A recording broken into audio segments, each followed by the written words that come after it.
The prosecution in the Lindsay Clancy case just now, at the end of the trial, called the very first witness that I found compelling.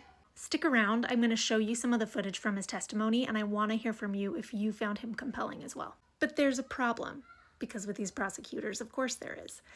This witness has contradicted everything they've been saying this entire trial. He's a forensic psychiatrist named Dr. Hellebrand. He's very credible. And right out of the gate, he contradicts the prosecution's expert witness that came right before him by saying that Lindsay Clancy does indeed have bipolar disorder. He then went on to contradict the theory that the prosecution spent dozens of witnesses putting forward, which is that her suicide attempt was half-hearted and she didn't really mean it, by calling it a, quote, highly lethal suicide attempt. He said that she was clearly struggling, he would say even desperate. Watch. And what she did, I thought, was begin with what I said a minute ago was a highly lethal and very serious suicide attempt.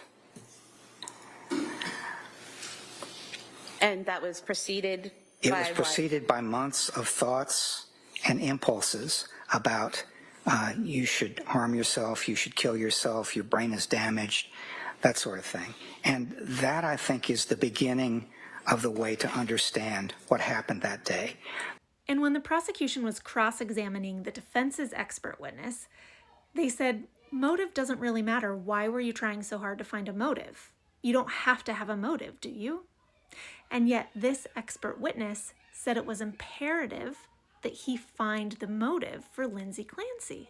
And he came up with two possible motives. One was that she did hear a voice. There was a command hallucination that drove her to kill her children and herself, and she couldn't control herself. And the other motive is something that the prosecution has not said at all this entire trial, which is that Lindsay Clancy was desperate. She wanted to leave this earth. She was so unhappy. And she wanted to take her children with her.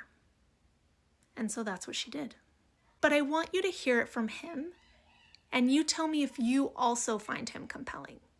The second point is that, as I've said before, she didn't like to leave her children. Whether that was for date night or school or going back to work or anything, she did not like to leave her children.